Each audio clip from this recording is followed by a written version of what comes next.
Hello बच्चों, आज एक बहुत इम्पोर्टेंट इंफॉर्मेशन शेयर करने जा रहे हैं जो फिजिक्स अचीवर डे अपने ही टाइम के अकॉर्डिंग चल रहे हैं। ठीक है, एक यूनिफॉर्म स्पीड में, एक कांस्टेंट स्पीड में चल रहे हैं।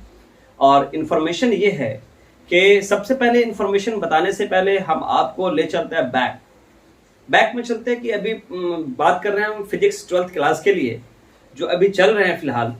और फिजिक्स 12th का जो है 2 पार्ट होता है बुक्स के एनसीईआरटी के हिसाब से, पार्ट 1 पार्ट 2।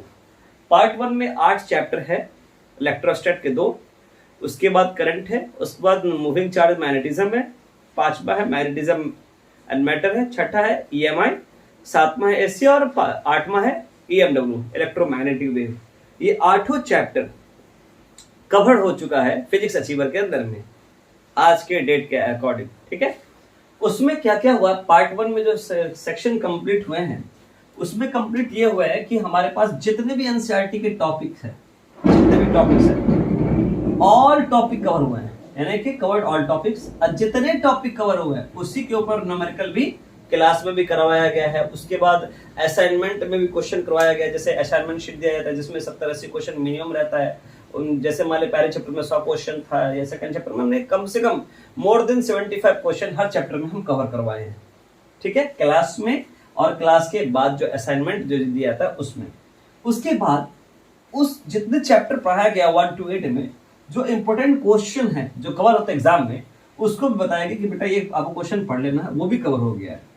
उसके बाद आता है जब पूरा बच्चा चैप्टर तैयार कर लेता है तो उसके बाद हम एग्जाम लेते हैं। एग्जाम का पैटर्न ये रहता है कि ऑब्जेक्टिव्स भी एग्जाम होते हैं, जो स्टेट बोर्ड वाले हैं उसका ऑब्जेक्टिव भी होता है, जो सीबीएसई वाले उसका ऑब्जेक्टिव नहीं होता, 1 मार्क्स 2 मार्क्स 3 मार्क्स इस तरह से उसका रहता है। तो चैप्टर एग्जाम लेते हैं, ऑब्जेक्टिव और सब्जेक्टिव। ये एग्जाम लेने से बेनिफिट ये होता है कि जो सीरियस स्टूडेंट है, जो पढ़ने वाले हैं, उसको एनालाइज कर पाएंगे कि बच्चा का लेवल कहाँ जा रहा है और बच्चा पढ़ कहाँ रहा है, कितना मेहनत कर पा रहा है। तो इससे पकड़ पाया जाता है कि बच्चा को हम अच्छे से कवर कर पाएंगे, ठीक है, और अच्छा रिजल्ट उसको दे पाएंगे। तो ये हमारा चाहे वो पार्ट 1 हो चाहे पार्ट 2 हो, ये सब हमारे तरीका है, अपना तरीका है पढ़ाने का।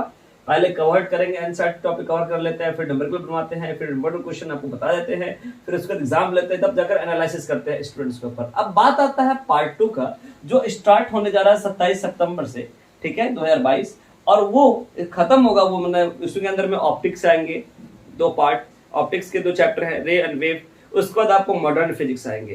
तो ये दोनों पार्ट जो है हमको कवर करना है, 27 सितंबर से स्टार्ट करना है और 10 दिसंबर तक के अंदर में वो कंप्लीट करना है। टॉपिक वाइज एक टॉपिक हमको कवर करना पड़ेगा उसमें।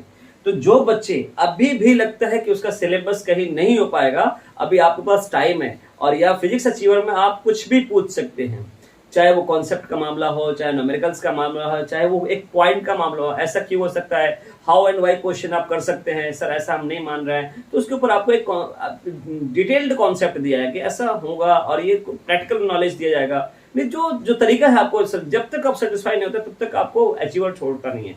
लेकिन यह है कि अचीवर्स में जब आते बच्चे तो सेटिस्फाई होते हैं। कोशिश होती है कि अचीवर्स की, कि हमारे जो अचीवेरियंस बच्चे आते हैं उसको कोशिश होती है हर सेटिस्फैक्शन कंप्लीट करना, है ना, डाउट्स क्लियर रहना चाहिए हर बच्चे का। तो जो बच्चे को लगता है कि हाँ यार मुझे पढ़ना चाहिए, एक बार ट्राई करना चाहिए, आप आए। ऑप्टिक्स स्टार्ट होने वाला है 27 से, मतलब कल से, और खत्म होगा पूरा जो पार्ट 2 जो हमारा बुक है वो 10 दिसंबर में खत्म हो जाएगा। उसके बाद जो है हमारे पास रिवीजन क्लास से स्टार्ट हो जाएगा। जो बच्चा हमारा सिलेबस पूरा कवर कर ले उसका रिवीजन होता है। रिवीजन के बहुत सारे क्राइटेरिया है, जब आप आएंगे तो सब बताया जाएगा। सो इन सब चीजों की वजह से हमारे पास अप टू डेट रहते हैं हम लोग। हम हर साल सिलेबस कंप्लीट करते हैं और इस बार भी करेंगे, ठीक है, और रिजल्ट भी अच्छा देंगे। ये हम लोगों की कोशिश है, बच्चों का कॉपरेशन है, बच्चों की मेहनत है, और उसमें टीचर उसकी मेहनत को साथ देता है, तो बच्चा कामयाब हो जाते हैं। ठीक है, आप लोग देखिए 27 तारीख से, मतलब कल से क्लास स्टार्ट होने वाला है।